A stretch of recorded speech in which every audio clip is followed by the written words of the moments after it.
Oi gente, tudo bem? Meu nome é Martina e nesse vídeo aqui eu vou falar um pouquinho dos movimentos da Terra. Vou falar dos dois principais, rotação e translação. A rotação é o giro que a Terra dá em torno do seu próprio eixo.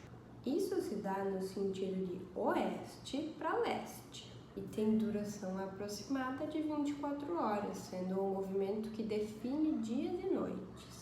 Mas a rotação vai muito além disso, ela é muito mais importante do que definir dia e noite. É ela que confere o formato de geoide que a Terra tem, ela influencia ventos e correntes marinhas pelo chamado efeito Coriolis. É essencial para a vida, né? A questão do dia e da noite. E a gente tem toda a questão da movimentação da água, porque a água vai se movimentar no sentido contrário da rotação que tu tem na linha do Equador.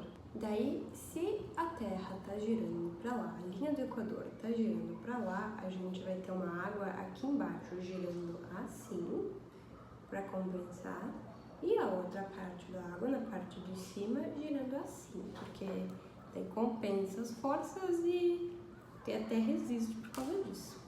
Mas daí a água vem aqui, faz essa rotação, bate lá no polo e volta, formando um ciclo. Por isso que a água que bate no litoral brasileiro é quente, porque ela vem do Equador, né? Tá aqui a Terra girando para cá, daí a gente tem uma água fazendo assim.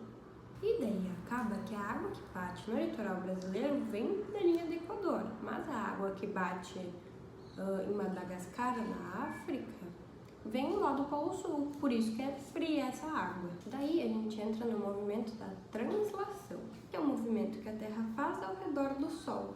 A gente tem a duração aí aproximada de 365 dias, é mais tempo que isso, por isso que acontece o ano bissexto, para compensar as horas que a gente vai comendo ao longo dos anos. A translação é importante porque, junto com a inclinação do eixo da Terra, é ela que confere as estações do ano. Falando em inclinação, a gente tem que a inclinação da Terra agora está em aproximadamente 23 graus e 30 minutos. Se a inclinação fosse menor, a gente teria uma menor diferença entre inverno e verão, e se ela fosse maior, a gente teria uma diferença maior.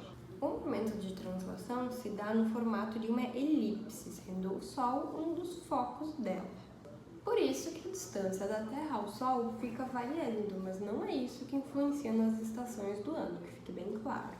A gente tem o chamado periélio, quando a Terra está mais perto do Sol, e o chamado afélio, quando ela está mais afastada do Sol.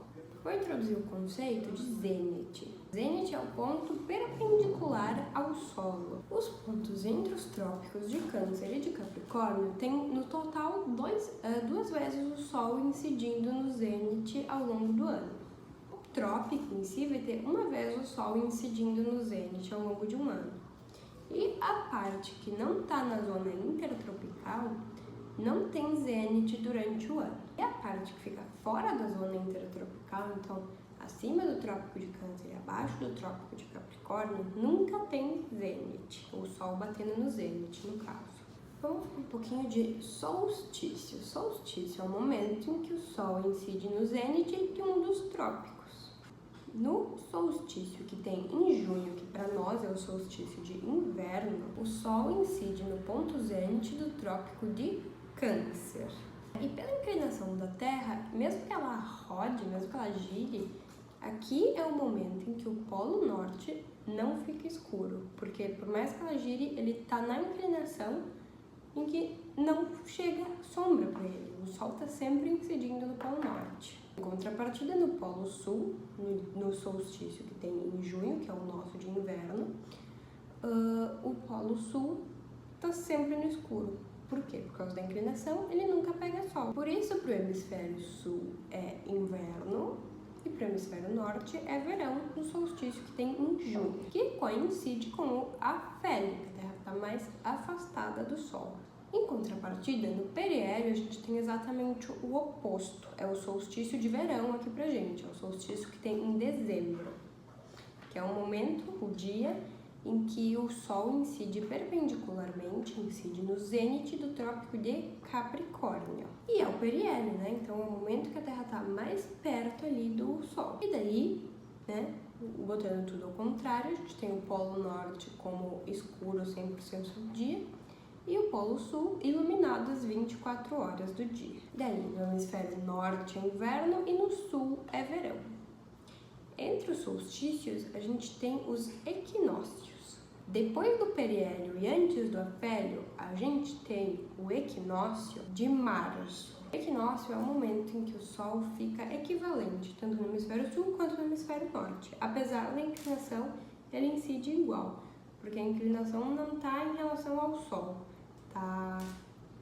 não influencia a quantidade de Sol que pega. E no equinócio, o Sol incide perpendicularmente sobre a linha do Equador.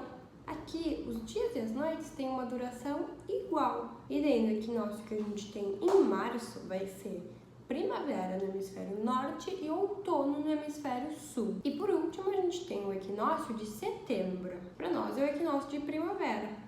Porque no hemisfério sul é primavera e no hemisfério norte é outono.